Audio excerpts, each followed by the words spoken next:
What's going on, everybody? We're going to go ahead and get ready to get started in just a bit.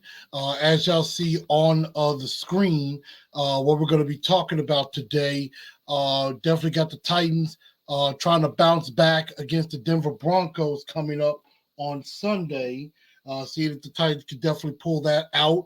We're definitely going to close the book on. We're definitely going to close the book on the Kansas City Chiefs game where the Tennessee Titans unfortunately could not pull it out in overtime. And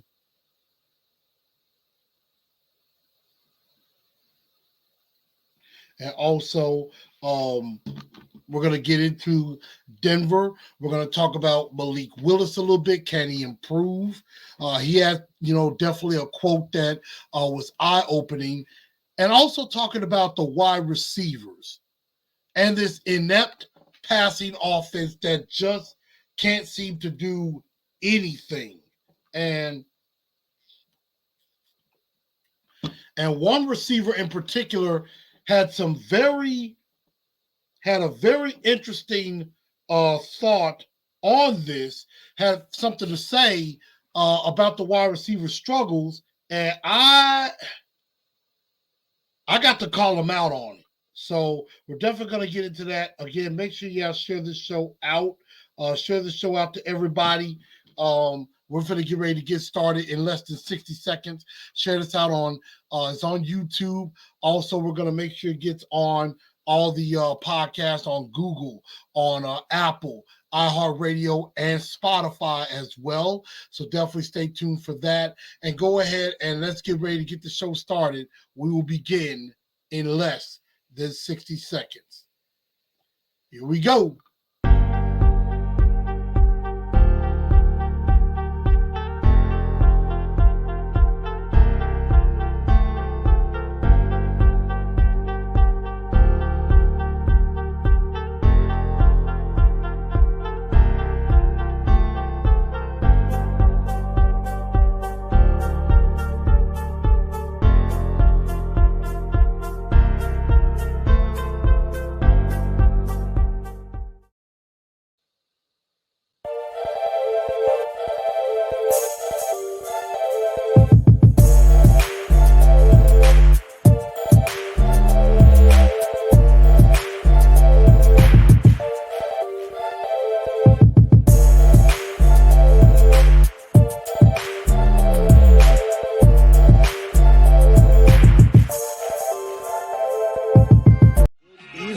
Good evening, Titan Nation. How is everybody?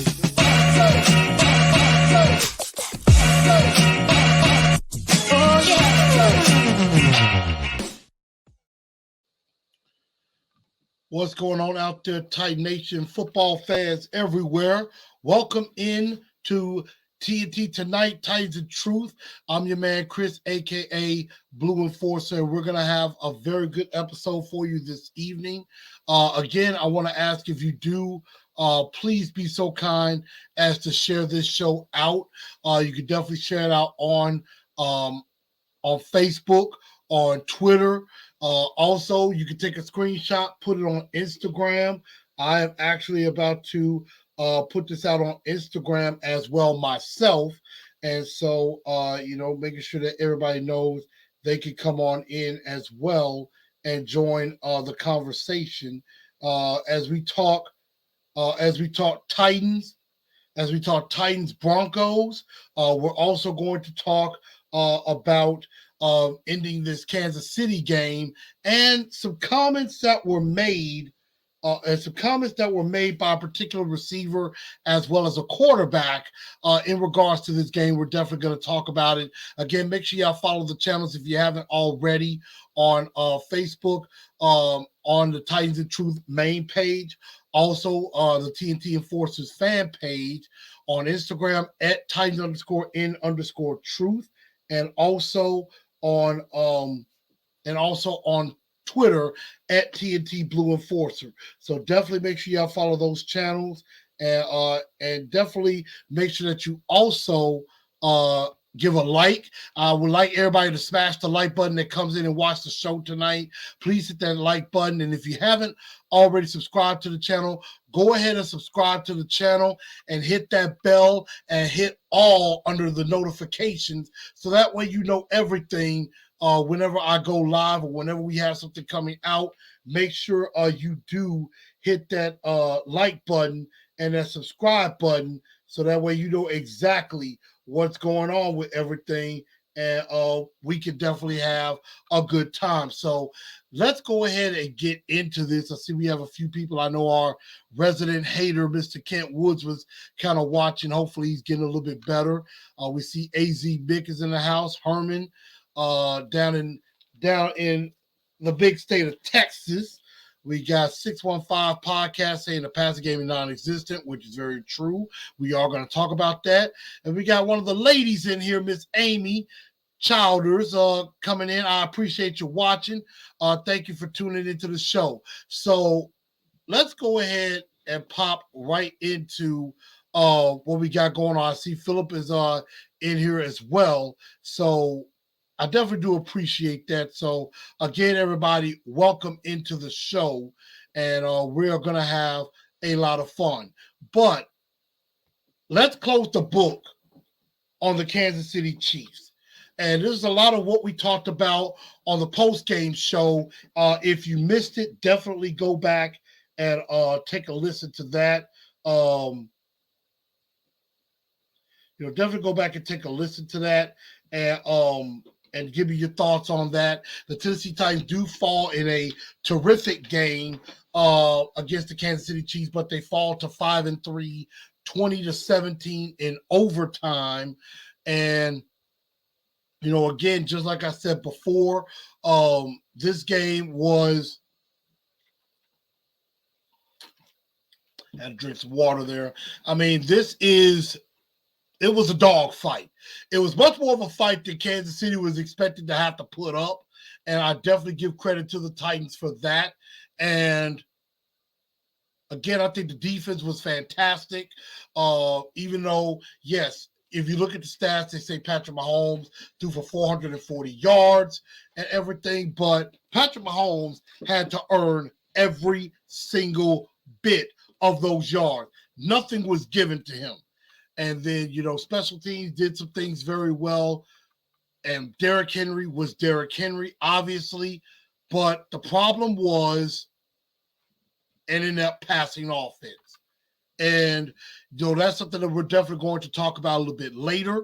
And we're definitely going to go into that much further. But, again, you had I'm just going to quickly go through my good, bad, and god-awful that I mentioned on Sunday. Good was Derrick Henry. They could have used him a lot more in the second half. He had over 115 yards rushing, probably could have had more. The Nashville nasty defense that definitely was nasty on there, and the improvement of Shane Bowen. I think Shane Bowen has definitely improved.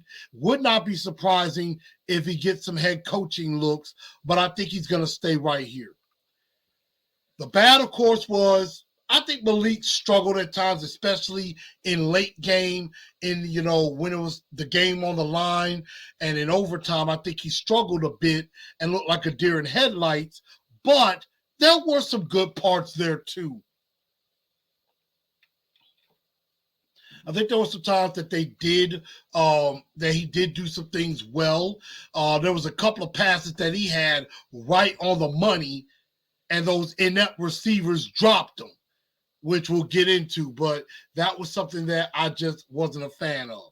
Bud Dupree getting injured again. That's really the only defensive knock that I really have, is that Bud Dupree just could not finish another game.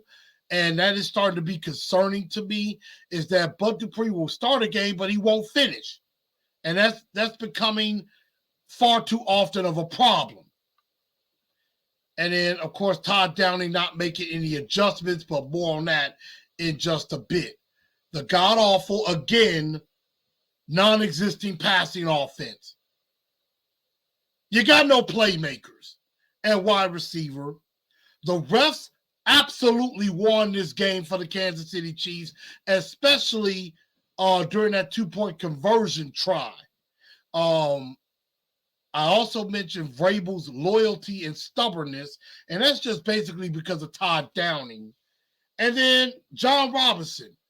I think John Robinson's lack of moves at the trade deadline is a big reason why we lost this game. John Robinson could have went out and got a wide receiver.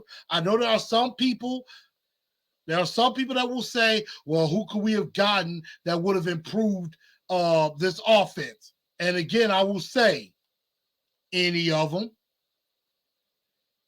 Judy, Claypool, all of them are way better than any receiver we got right now. And that's plain and simple. And you don't have a playmaker because you had a playmaker, but you traded them like idiots.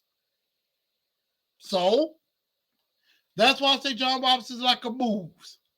And that was the good, the bad, and the awful that I had to get out from the post game and everything. So I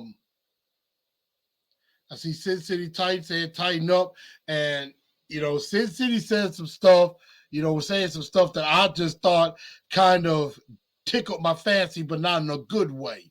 Landon says Todd Downing. Amy says Downing Falcons in overtime, he would put Henry out there. And that is an excellent point. Hefe KC, I appreciate him, watching more regularly. Of course, he's a Kansas City guy. So, I do appreciate that, even though I didn't appreciate Kansas City winning. But, Herman says he's in Dallas. Don't hold it against me. You down there with the Cowgirls. I feel your pain.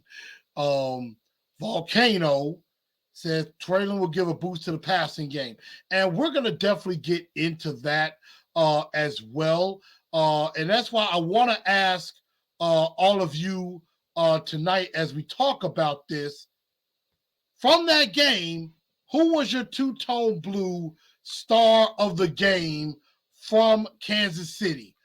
Who did their job in trying to help the Tennessee Titans win this game? There's about maybe a couple of ways we could go here. Obviously, King Henry would be one. Another would definitely be a lot of guys on defense, in particular, Danico Autry or Big Jeff playing through the ankle injury. Roger McCreary getting his first career interception. If it wasn't for a bad penalty, Kevin Byard would have had another one to open the game. So, who do y'all think is the two-tone blue star of the game? I will definitely give y'all mine in just a bit, but I am definitely going to go through some of the comments. DO9, what's up? He basically says, pay Big Jeff. I do agree with that. And if they don't, they will absolutely kill the fan base right there. They will have no more fans, myself included. I'll still, don't get me wrong, I will still be a Titans fan, but I will look at this team in a whole different light, and it wouldn't be a good one. And it would be one where I wouldn't talk glowingly about them going forward if they don't pay Big Jeff. 615 says Danico. Danico gets it. Ian basically says the entire defense. Now, Ian, I can get with you on that, but I need you to be a little bit more specific. Any specific player that did their job. But, there's quite a few that you could definitely go with.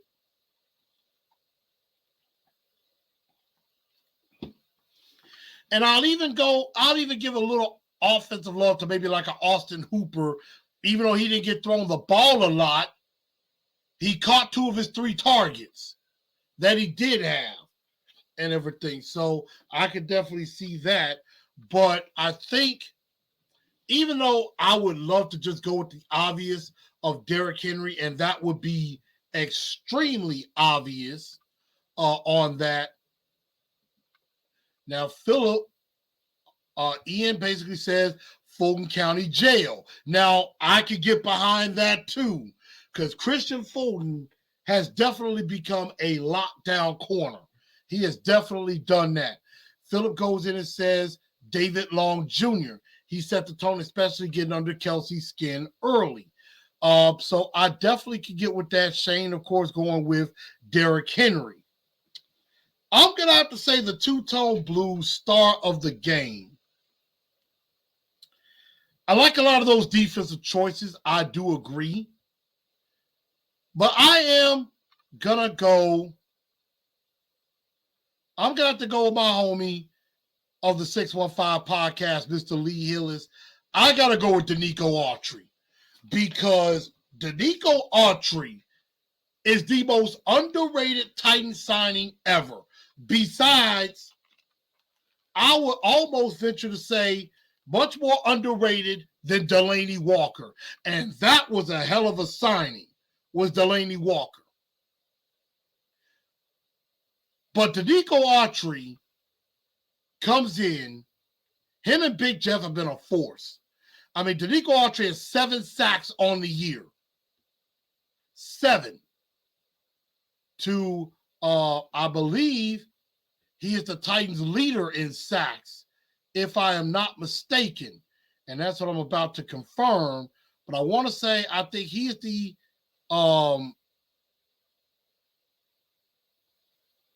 yes, he is the team leader in sacks. The Titans have 23 as a whole. Big Jeff has 5.5. Danico has 7 to lead the team. So he leads the team in sacks right now.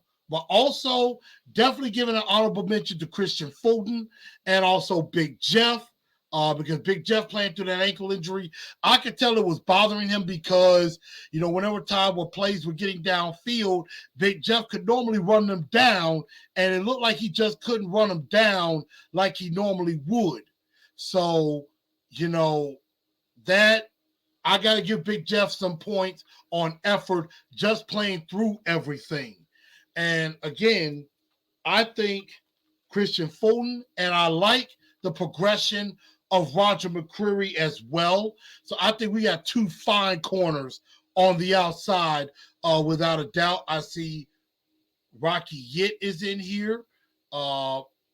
Big Jeff is Batman. Autry is Robin. I do agree with that from Herman, and he's also impressed with Fulton's progression. Definitely. So I give it to Danico Autry. I think Autry, again, the most underrated signing in Titans history. And I absolutely love what the defense was able to do. What's up, my guy Brandon B. Payne in the house. So this defense is something for this Titan fan base to be proud of. Absolutely to be proud of. So this defense could carry us to a Super Bowl. They really could. But whenever there's a star of the day, there's also a dunce of the day. And I know there could be plenty of those as well. Mark Sumter said, tighten up. So who is your dunce of the day?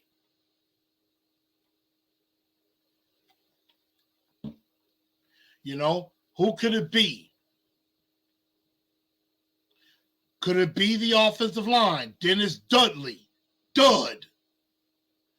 Could it be any of the wide receivers, Chris Conley or Nick Westbrook-Akina, you know, not coming down with catches, and of course had some, you know, very disturbing thoughts after the game, which I was very surprised to hear.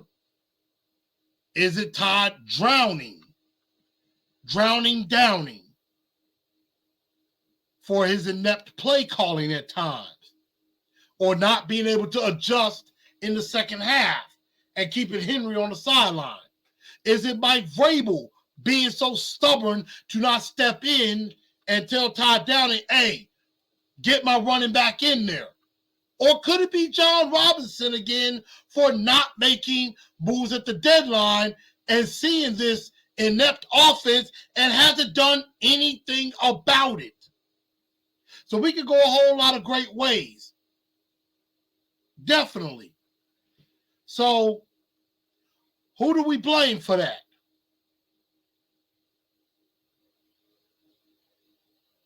And I will give some shout out to 615. I know you had a big show. Y'all definitely go check out 615 podcast. I know you had Chase McCabe from 1025 The Game on there. So definitely check him out as well. He says Todd drowning. Shane goes with drowning. With Downing. Says Henry was on the field about 28 or 48 plays. When you have no receivers, you can't keep the best running back in the NFL benched. I do agree. And the fact that the defense had to play 91 plays and the Titans only ran 48. Almost half of the plays that the Chiefs did. AZ Big goes with J-Rob or John Robinson. I don't call him J-Rob anymore because he doesn't deserve that name. Shane saying the refs calling holding on Kalu when Travis Kelce ripped the helmet off. So I could definitely agree with a lot of that. So, but I think, and there was some time where Malik Willis looked like he was lost, like a deer in headlights at times in the second half, especially late, where it looked like, maybe he wasn't sure what to do in that situation and everything. And Malik had a telling quote as well, as he said, he said basically, he was running for his life, trying to, get away from sacks, but no receivers got open. And he said, quote, "I hope someone gets open soon. I can't keep doing this." He says, "A team sport. I miss throws sometimes. I can't be mad if someone doesn't make a play. We are not perfect. We all make plays. We all miss plays. It's the way the game goes." I mean, went on to say more, but the telling part was, "I hope someone gets open soon. I can't keep doing this."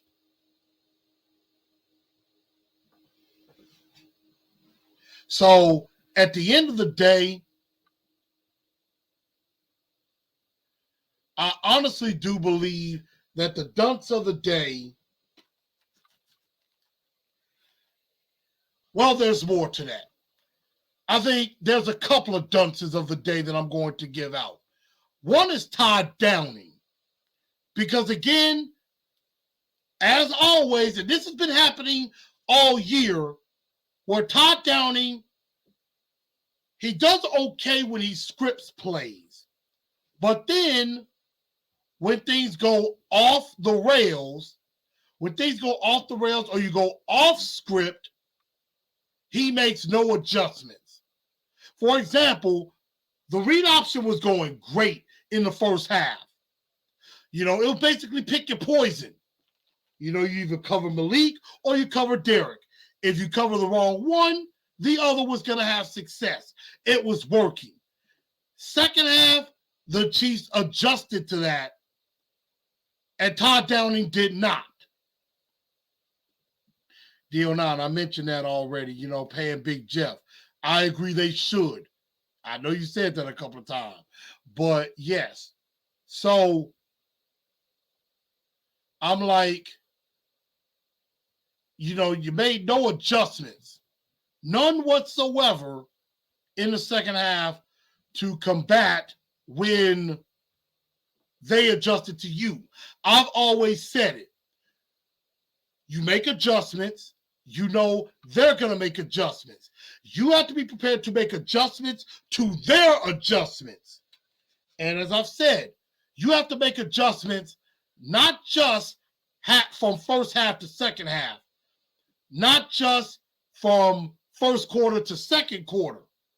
You also got to make adjustments from series to series and from play to play.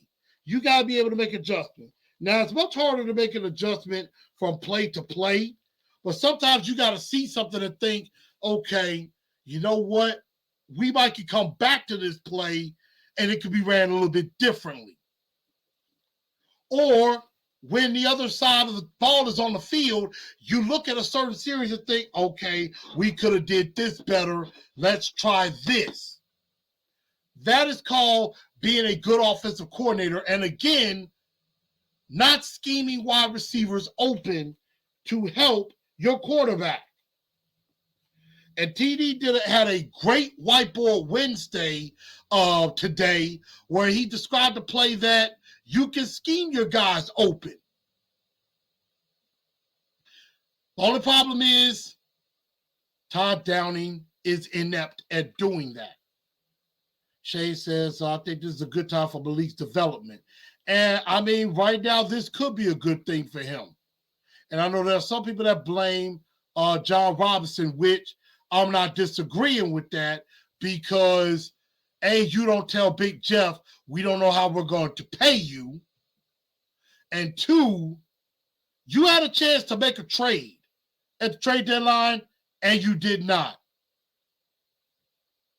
I blame our division. We're built to win our division. And I do agree with that mindset as well, B.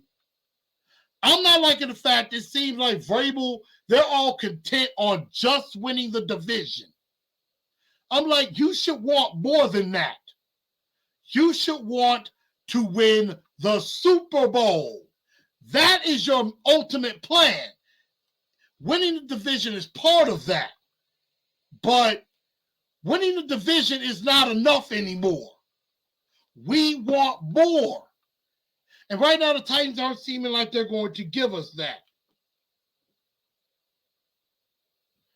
And MHVACR is right, and that's what we're going to get into. It says, care about blocking, not playmakers. And that's not good. And say we have a $38 billion Tannehill, that's the problem. I would say this. You can still manipulate the salary cap. You can still manipulate it and make it so it works for you. You can still do that. You have to be smart in doing that. And in Facebook, I think somebody said, how you doing? I'm like, I'm good. I appreciate it. Thank you for asking. So Todd Downing definitely deserves to be done to the day. But I want to play out something else, which leads into the next point that we're going to talk about.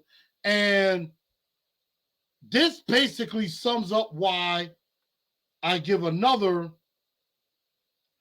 dunce of the day. And that is this. This is from Paul Kaharski on Twitter. But this was Nick Westbrook-Akina giving comments about the game. We just go back to work. No one was saying this, earlier in the year, when we were making plays. So I'm just going to ignore all that and go back to work and just try to make. I'm going to replay that because I had a bit of an issue. So y'all give me just a second. I'm going to get it back. But y'all started to hear some of that, and it just boggled my mind. I mean, it just, I had to step back and think, are you kidding me? You really don't think anybody knows what was going on? But again, I'm pulling up the, here we go. Here it is again. Nick Westbrook-Akina talking after the game. We just go back to work. No one was saying this, earlier in the year, when we were making plays. So I'm just going to ignore all that and go back to work and just try to get better and make the plays that we need to make. That's all it is. It was a bad game. Had a few bad plays. And we just got to go back to work. So that was Nick Westbrook-Akina after the game. And the thing that stunned me, which is why I give Nick Westbrook-Akina done to the day as well. For that dumbass comment. Now, I don't know if he was just frustrated or flustered, about the game and everything, and that just came out. But I thought that was one of the dumbest things you could possibly say. He basically said, nobody was saying this before. Nobody was saying this before. NWI. Everybody was saying this before. Everybody was saying it. Me, everybody on this chat, a lot of the media, everybody was saying that none of you were making plays, that the wide receivers are bad. We were all saying that. You're one of the only ones that obviously didn't pay attention. Maybe he doesn't now. Probably in fairness, he may not even pay attention to social media, and that might be a good thing. So all I can say is,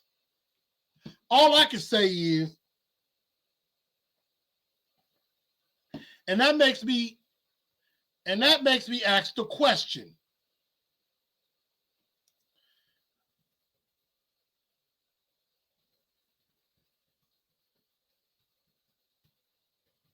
And this is something I put on the graphic earlier. So I give NWI a dunk of the day for that ridiculous comment.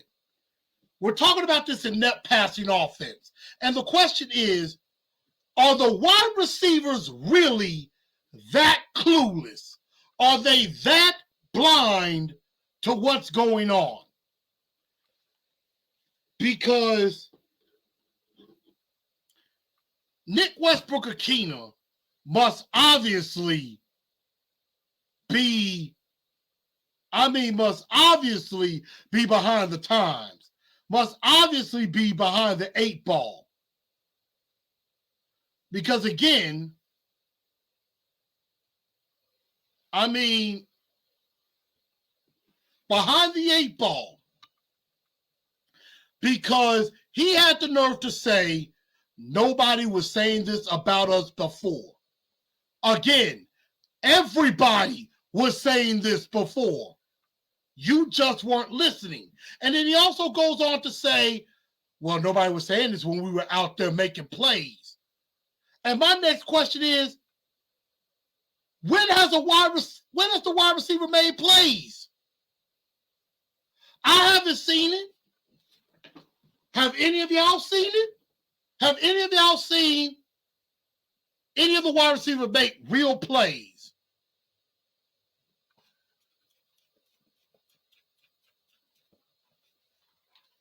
I'm just saying. And I know D09 says he's not a starter. He's a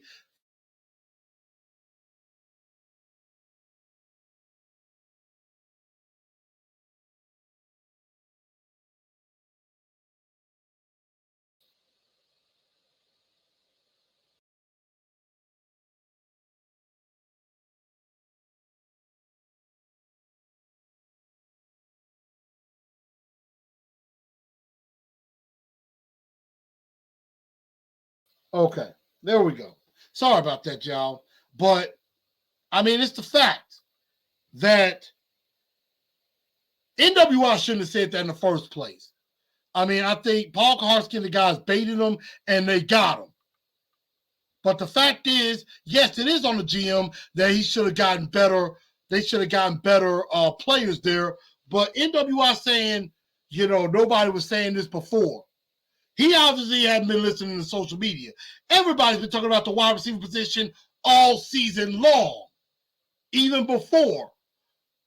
And saying that they made plays, what plays? Nick Westbrook-Akina, how you going to say you've been making plays? You have 7 catches on the year. 7 catches in 8 games. Not to mention, in 4 of the last 5 games, how many catches does NWI have? None. 0. In 4 of the last 5 games, NWI, no catches. There's been an APP out on him really since the Washington game. So that's a bad problem. And not to mention, again, I'm going to go with he who, I guess a lot of people say he who shall not be named, A.J. Brown, has more yards and more touchdowns than all wide receivers combined. He has 718 yards. I believe the Titan wide receivers have like 658.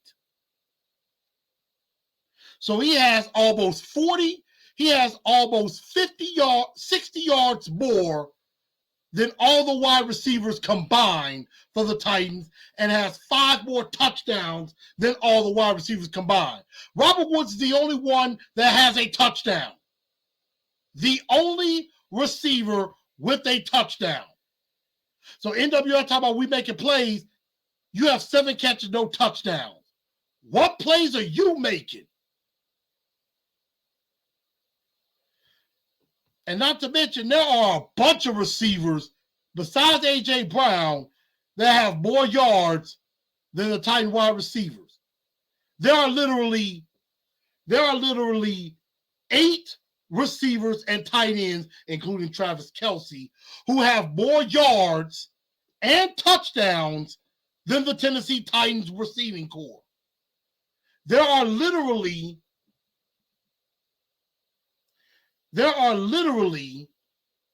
and that's in yards, there are 8 players with more yards than the entire wide receiving corps. And there are 8 other wide receivers in this league. There are 8 other players, wide receivers and running backs and tight ends, or really 6 other wide receivers in the league that have more catches than the entire Tennessee Titans wide receiving corps. That's bad. That is horrible. That there are individual players outdoing your entire receiving corps, yet y'all were making plays. But we all know the only plays that y'all try to make are blocking, which Vrabel in his press conference puts a premium on blocking. Said that himself in a press conference. I mean, he thinks blocking is just extremely important. And for a run team, yes, it is.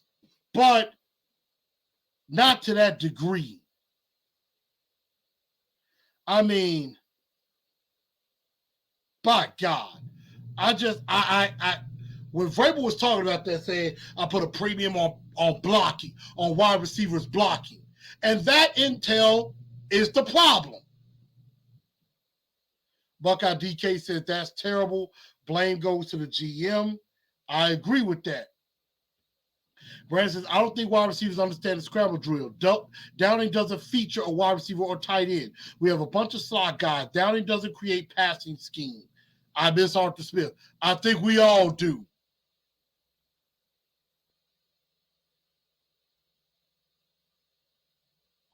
And a lot of these guys probably shouldn't be on a roster. But at the same time, Philip says, NWI's response was a Vrabel-like answer. Team culture is wrapped around Vrabel's toughness, but also his arrogance. This isn't the first time we've heard responses like this from players. And I agree. That isn't the first time. Because Vrabel himself, it's like all he wants to talk about when it comes to wide receivers is their blocking. Great blocking. That's why he loves Cody Hollister so much. He talks glowingly about Cody Hollister's blocking, which is pathetic. Absolutely pathetic. Can't do nothing else, but he can sure block.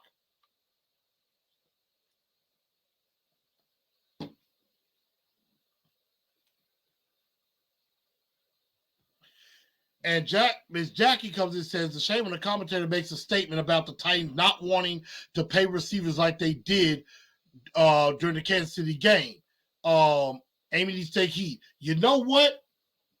I heard that comment, and yeah, Amy should take offense to that because it seems like they don't, a lot of people are talking about, well, you're banking on Burks and Kyle Phillips and Racey McMath.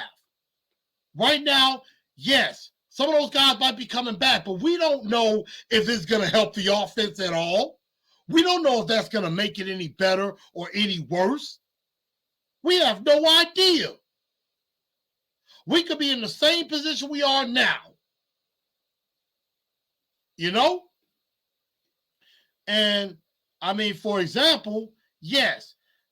I mean, I just think this passing offense is just so inept. There's a lot of things wrong with it. One, you have no talent at receiver. They're focused so much on blocking wide receivers and not playmakers, as the commenter said earlier. That is a problem. Another problem, you got a bum at left tackle who couldn't block me on a good day. That's problem number 2. And Aaron Brewer being undersized and he getting a bunch of penalties on him. And 3, you have an inept offensive coordinator who has no idea what he's doing. We've said this before, we said it again. He don't know what he's doing. And again, as I've always said, those who do not learn from history are doomed to repeat it. Right now, the Titans haven't learned from the past. Todd Downing was not very good last year. He hasn't been good this year. And I just don't think Vrabel has learned his lesson, and he's arrogant, as I've said before. Arrogance could destroy this team. John Robinson has not learned from his mistake with A.J. Brown. That was a mistake. And that is costing this team wins. And I know, yes, and I get it. And I'm going to mention this. Yes, Treylon Burks has been designated to return from IR. And I just need everybody to understand. Yes, while this is good news that Treylon Burks is eligible to come back. He was on the practice field today. One, that does not guarantee he plays Sunday. 2, it does not guarantee that Burks get back on the field. All of a sudden, Todd Downey's going to get smart and be like, you know what? We should pass the football to this guy. They weren't passing the ball much to Treylon Burks before he got hurt. I mean, it did look like he was starting to go to him more in the Indianapolis game, the first one, before he got hurt, because it did look like maybe they're trying to figure out, get the ball in Burks' hands before he got hurt. But again, they weren't really throwing the ball to him anyway. He has only 10 catches now in 4 games because he missed 4. So we don't know if that guarantees anything. Kyle Phillips might be coming back. Again, that doesn't mean that all of a sudden our passing game is going to get just so great. Treylon Burks only has 10 catches on 16 targets. Phillip only has 8 catches on 13 targets. Nothing. Absolutely nothing. So we don't know if that's going to mean anything. We will see. It could. And Brandon is right. Are we going to throw him the ball? And people talking about OBJ, who could be medically cleared this week. He ain't coming here, y'all. So I suggest y'all get that out of your minds too. OBJ ain't finna come to a team, one, because he's going to want $7, $8, $9 million a year. And 2, he ain't coming to a team where he ain't going to get the ball thrown to him.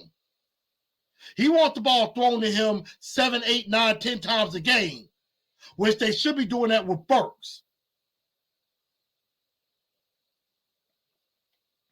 So the fact of the matter is, Why come to a team that you know you're not going to get the ball? And Vrabel was even talking about that. Well, we can't change culture. We can't throw the ball 50 times. Who the heck are we going to throw to? So you mean to tell me you hadn't decided to go get no receivers? But that tells me Vrabel like, I'm not trying to throw the ball. I want blocking receivers, which, again, is a dumb way of thinking. Burks will help. That may say a lot. Buckeye DK says Burks will probably always have that lingering turf toe and bad asthma. We will definitely find out. Receivers can't get open. I mean, right now they're not. And Phil, I like this comment. I like this one. He said, wide receiver break the huddle. 1, 2, 3, like 1, 2, 3, pour. Pancakes over and over receptions. I love that, man. That is a great comment. He said, who the hell are we going to throw to? I mean, that's what it seems like.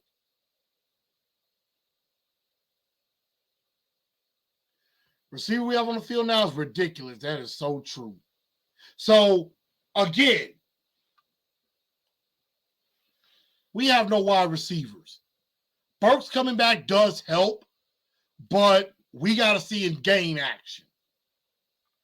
Also, I want to ask y'all a quick question before we do go ahead and talk about the Broncos and we get ready to wrap this show up. We're going to talk about the Broncos first. Now, Ryan Tannehill was limited in practice today. I'm going to see if I have the injury report because it was pretty lengthy of an injury report today.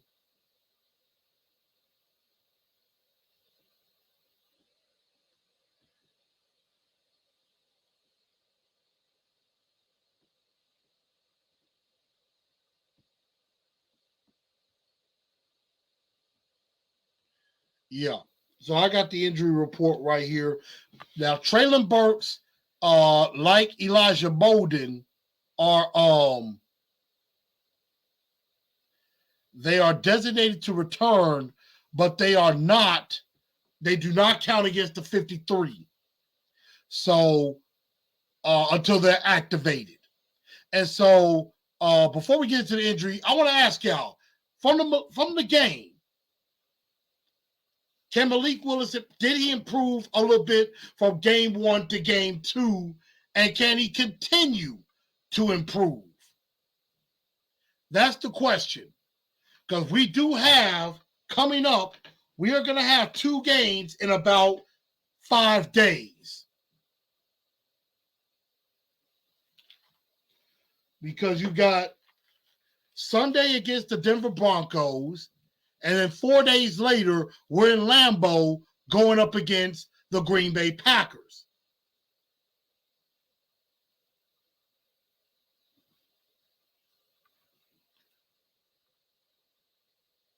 And Ms. Mims, I know she's at Bible study. Ms. Mims, how you doing, by the way? Why did they take Henry out of the game? Really doesn't make sense. I don't think that made sense to anybody. My guy X-Man says, the wide receivers, Henry can't do it by himself. I agree 1,000%. I think a lot of us agree with that. But I don't know if the Titans see that. And that's the question that I'm going to continue to be asking. Does Vrabel know that there's a problem with the wide receivers? Does he know you can't do this on just Derrick Henry alone?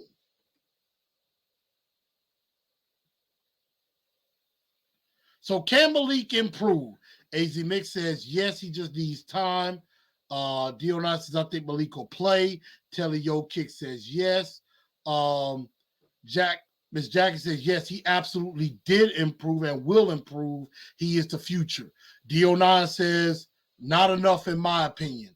Brandon says, yes, he did throw the ball downfield, which he did. And I will say, I think in the first half, there were some glimpses that, damn, Malik, I think in time could be good. But then, like I said, late game in the second half and in overtime, looked like a deer in headlights. Looked like a rookie. But those two passes, now one was to Austin Hooper. I mean, I don't know if he would have been able to catch it, but they should have threw a flag pass interference on that one. NWI, the aforementioned guy that's been making plays, not. Also could have caught one, but he didn't. He dropped it. And Chris Conley, that pass, even Chris Collinsworth was saying it. Malik Willis put that baby on the money. Couldn't throw it any better. Chris Conley has to come down with that catch. He has to come down with it. And he didn't.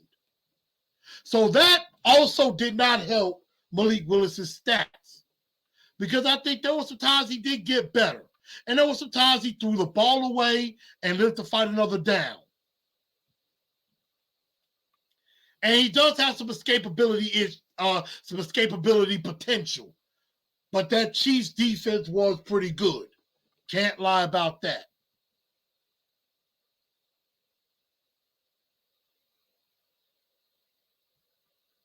I mean, here's the thing on overtime. One, he took a took a couple of bad sacks in that drive that ended it for us in overtime.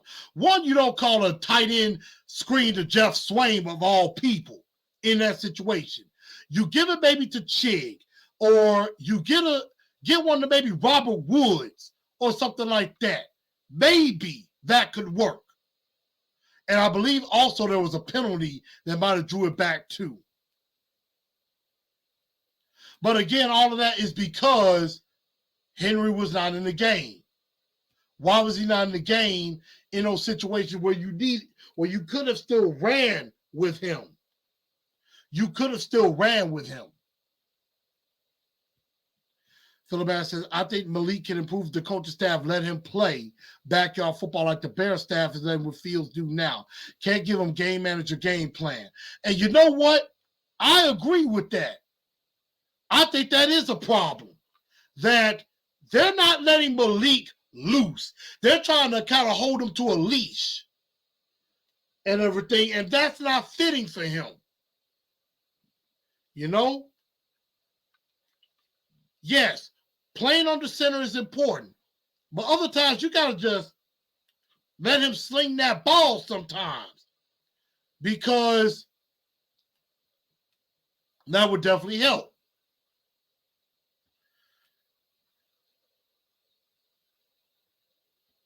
And I agree with DO9. You can't, I mean, yes, he needs to be let loose, but he also has to understand he can't do everything like he did at Liberty. NFL defenses are way faster. Way faster.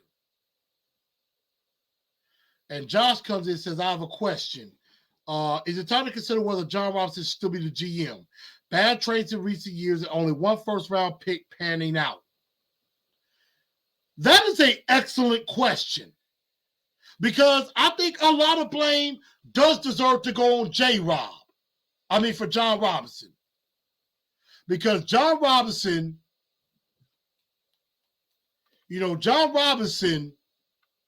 has screwed up in the draft, ever since the whole Jack Conklin, which he did not re-sign him.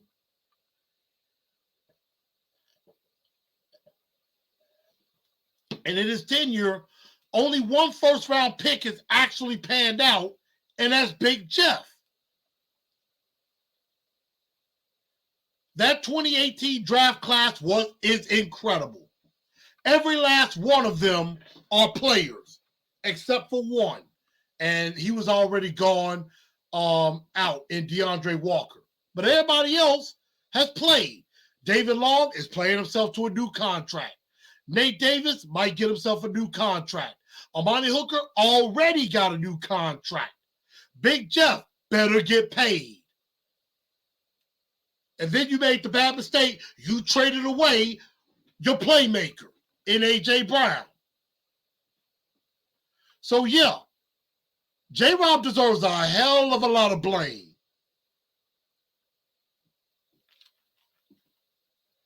Now, I agree. He took his helmet off, and threw it in the ground, and that one on Kalu. They should have called that. The refs helped them win the game. Josh said, if we let Malik Willis loose, then comes the INT. Now, that might be true. And I think the Titans are afraid to risk that because they're afraid he might make a mistake. But you can't coach scared. You cannot play not to lose. You cannot play scared in this league. Because if you play not to lose, you lose. J-Mac says, you can't improve, you don't have wide receiver. Well, gee, I know why. Because y'all stole one of ours. Well, John Robinson helped in that. But that's true. You throw away A.J. Brown, but you get nothing in return, which is pathetic. Poor decisions have been made by John Robinson. And I do think Malik can get better in time. He does need some other weapons around him. Like he said, somebody get open. Problem is, none of the wide receivers are getting open. The tight ends are trying.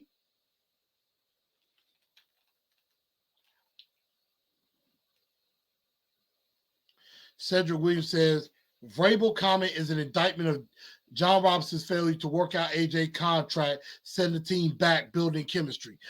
I mean, again, you should have figured out a way to pay AJ Brown and worry about Big Jeff later. You'll get Big Jeff paid. But they should have paid AJ Brown. And that was a massive mistake. And I know there's a lot of people that will say AJ Brown doesn't want to be here. But AJ even put out a tweet during the game saying, nobody open. I repeat, nobody open. Now, he later took that down. But how many of y'all are going to actually say that AJ was wrong? Don't worry, I'll wait. Because the answer is none. AJ Brown was 1,000% right. And people are wondering, well, how come AJ we're still in his head? Why are we still in his head? Josh got it exactly right. Because AJ wanted to be here. He did. AJ wanted to be here. A said AJ didn't want to be here. That's a damn lie. That is a damn lie, and you know it. All of y'all know that. AJ wanted to stay here. But the Titans, and I'm going to continue to say this, the Tennessee Titans gave up on him. They tried to lowball him. That's why he cut off communication. If they had upped the ante and did it right, I guarantee you, AJ would have come back to the table. AJ would have came back to the table. And that's why this wide receiver room is horrible. We got Malik and Burks. Let's hold off the judgment of the trade. Now, that's true. Out of that, you did get Burks. You did get Malik. You also was able to get up and get Nicholas Petit-Ferrer. So, technically, you got potentially 3 starters out of that. But, again, you don't have A.J. Brown. You don't have A.J. Brown. And that's holding this team back. So I know quite a few of y'all have picked my brain already, and we will continue to do that. But let's talk about the Denver Broncos. The Denver Broncos, of course, coming in here at 3-5. They, of course, coming off of a bye week. They were in London. And got a 21-17 victory over the Jacksonville Jaguars in London, where, of course, Wilson threw for 252 yards in that game and threw for a touchdown. And, Jerry Jeudy starting to come alive. Gee, I wonder why he's not playing on this side. Jerry Jeudy 6 for 63 and a touchdown. I wonder why he ain't on this side. Oh, yeah, that's right, because I guess we couldn't pay him. When you had the chance to go get him, You didn't. And, I mean, Jerry Jeudy, definitely a good player. They still got Melvin Gordon and Latavius Murray in the backfield. And even though he's been struggling, Russell Wilson is still Russell Wilson.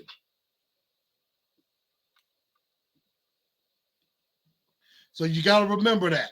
On the other side of the ball, the Broncos, even though Bradley Chubb is gone, you still have a very good secondary. They are number 2 against the pass in the league. Number 2 against the pass with Patrick Surtain II. You still got one of the best safeties in football in Justin Simmons. Draymond Jones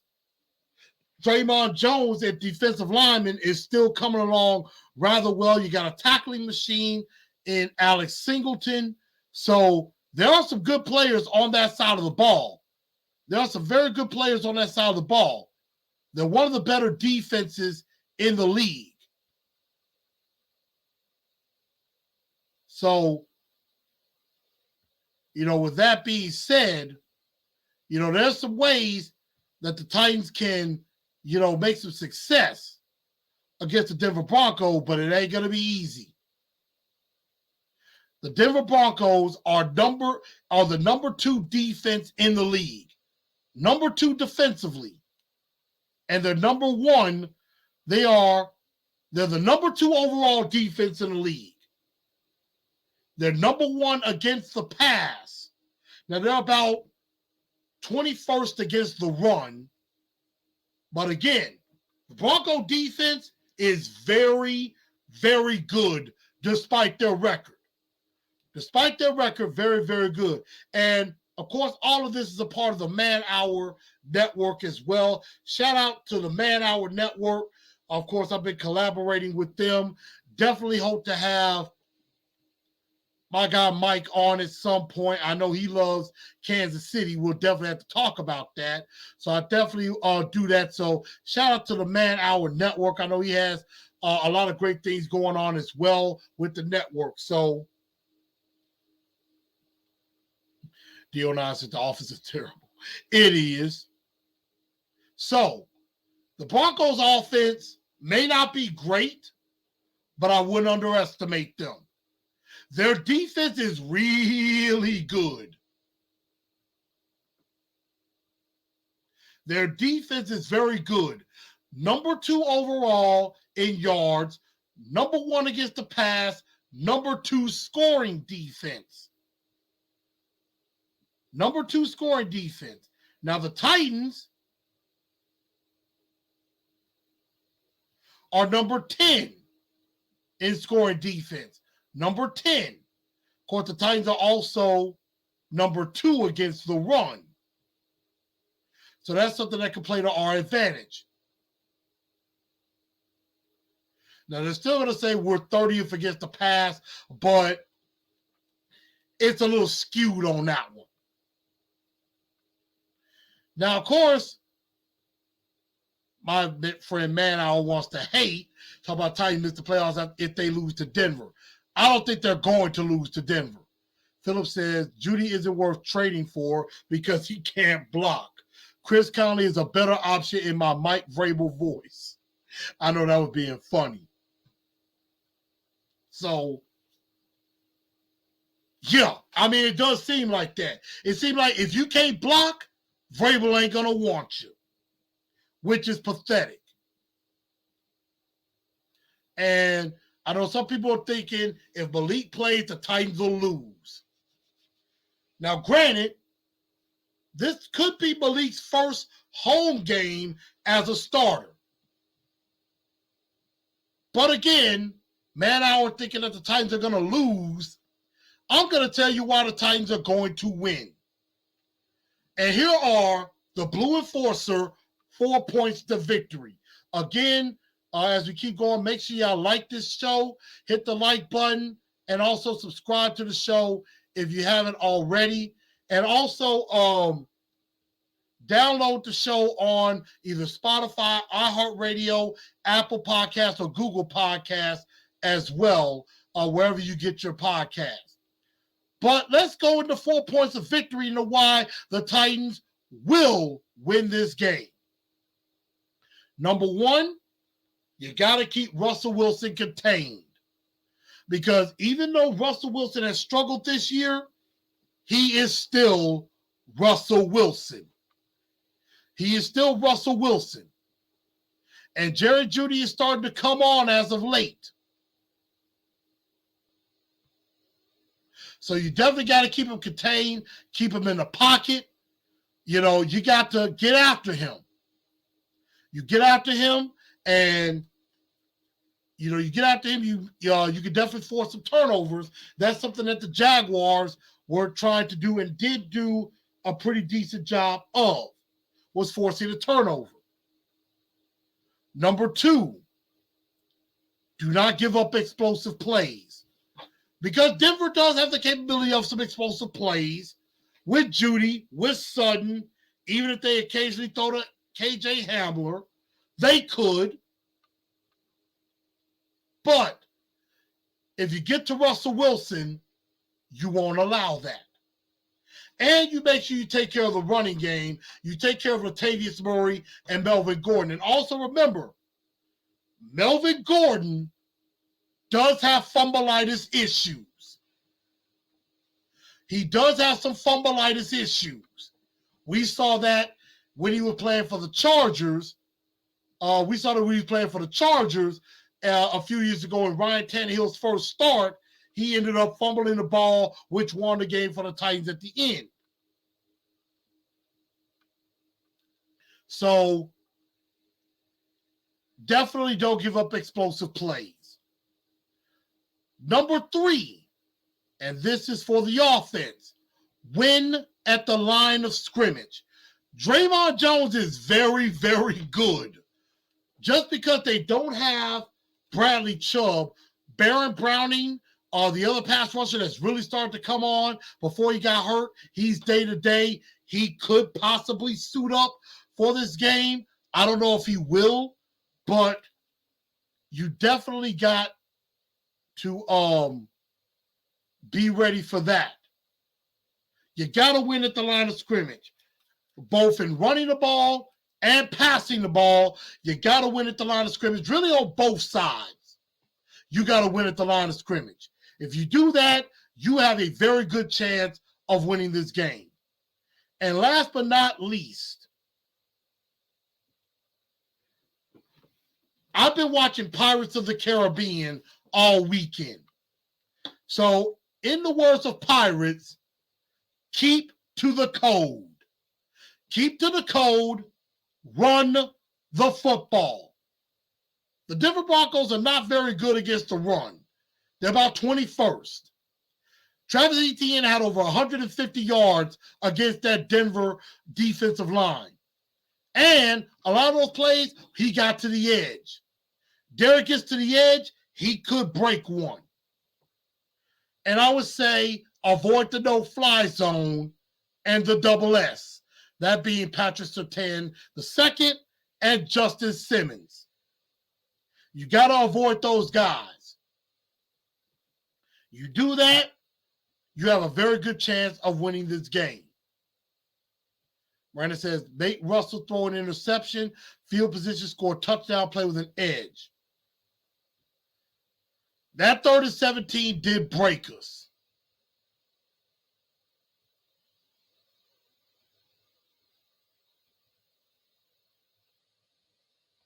AZ Big thinks that Malik will have his breakout game against the Broncos. We shall see. So I've gotten a few predictions already. Brandon says Bronco offense ain't nothing.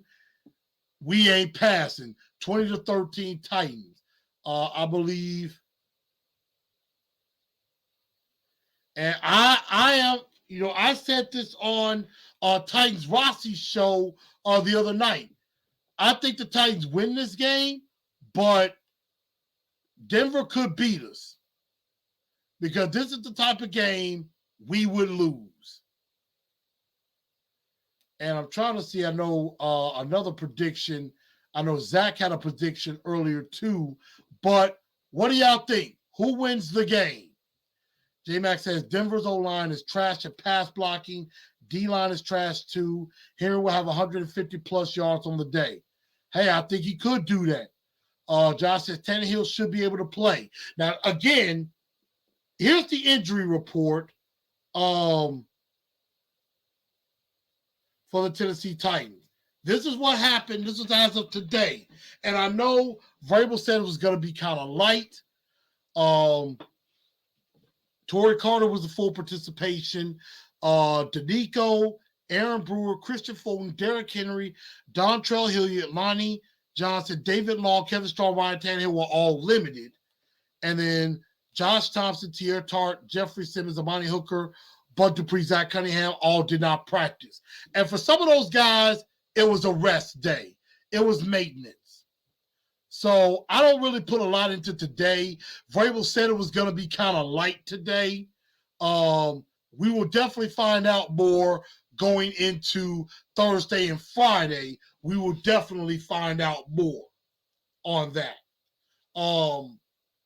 But to the moment of truth, who wins this game? Is it the Titans or is it the Broncos?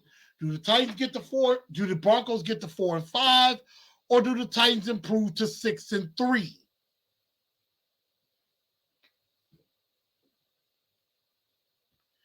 Johnny Bell says, Willis, I hope Willis plays. This kid could be special, but we got to get rid of Downing. And I do agree. Todd Downing, I think, is holding this entire offense back. I really do.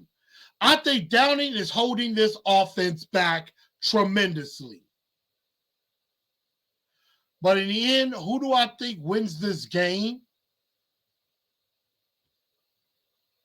I'm going with the Tennessee Titans. I think it's going to be a low-scoring game. I think there's not going to be a lot of offense in this game.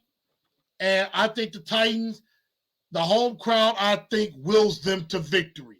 I think they win this game 13-10, and they get to 6 and 3. And also, by the way, I'm not sure if I'm going to be able to make this game. If anybody knows anybody that needs a ticket to the game in section 143, definitely hit me up. I'm looking at $175 for that ticket because it's a lower bowl. And I'm going to be honest, I'm trying to make a profit. I'm looking at $175 to $200 for that ticket, but I am willing to negotiate. But I am not going below $150. I will honestly say that right now. But if anybody needs a ticket to the Broncos game, hit me up on any of the pages below. So, again, I quickly again want to give a shut your pie hole moment, which I kind of already gave it away earlier. And the shut your pie hole moment has to go to NWI. I got to keep picking on them. NWI. Got to pick on them. And because, again, I'm going to play that clip one more time about NWI. We just go back to work. No one was saying this, earlier in the year, when we were making plays. So I'm just going to ignore all that and go back to work and just try to get better and make the plays I need to make. That's all it is. It was a bad game. Had a few bad plays. And we just got to go back to work. So that is my shut your pie hole moment. I tell NWI, shut your pie hole and actually go out there and catch the freaking ball. Go catch the damn ball because you haven't been doing that. And also, I know the elections have went on and the midterm elections have happened. And we still don't know a lot of who's won in a lot of key things as far as the Senate and the House. But for all of those who voted, golf clap to you. For those of you who did not vote, shut your pie hole and don't complain about what happens if you didn't vote. You should exercise your right to vote. I early voted, and if you didn't vote, you have no say. So shut your mouth. Shut your pie hole. But everybody, what's going to happen is I may end up having to go to that Denver game. If I do not, which I am probably not going to be able to make it because right now my funds are a little tight, I will be doing a live stream of this game from El Toro Loco again this Sunday. So I will definitely be doing that. I will be up for the Bengals game, definitely. So definitely get ready for that. Johnny Bell says when people scrambled, people did not seem to want to hit him. I mean, probably because they couldn't get to him. I got to give it to Mahomes. He's elusive. He can run when he has to. But that's the best way to beat him is you crowd him up in the pocket. And once Bud Dupree went out, we could hold contain. So that's pretty bad. Philip Madden says, shout out to Dusty Baker, oldest manager to win a World Series, third black manager to do it. I definitely do agree. Congratulations are in order to Dusty Baker and the Houston Astros. They did win the World Series. So definitely shout out to them on that. So everybody, I think that's going to just about do it for tonight's show. We went about 1:16. I thank everybody for tuning in. I hope everybody had a really good time on tonight's show. Super chats, of course, again, are appreciated. Definitely subscribe to the channel if you haven't already. Like that button and smash that like button. And so, again, I will see y'all on Sunday. We will definitely talk about this game in more detail. I'm over 1,200. Thank you. Let's get to 1,300. And I can definitely put out some more for you. But let's get out of here. I thank y'all. Good night and tighten up because that's all we know how to do.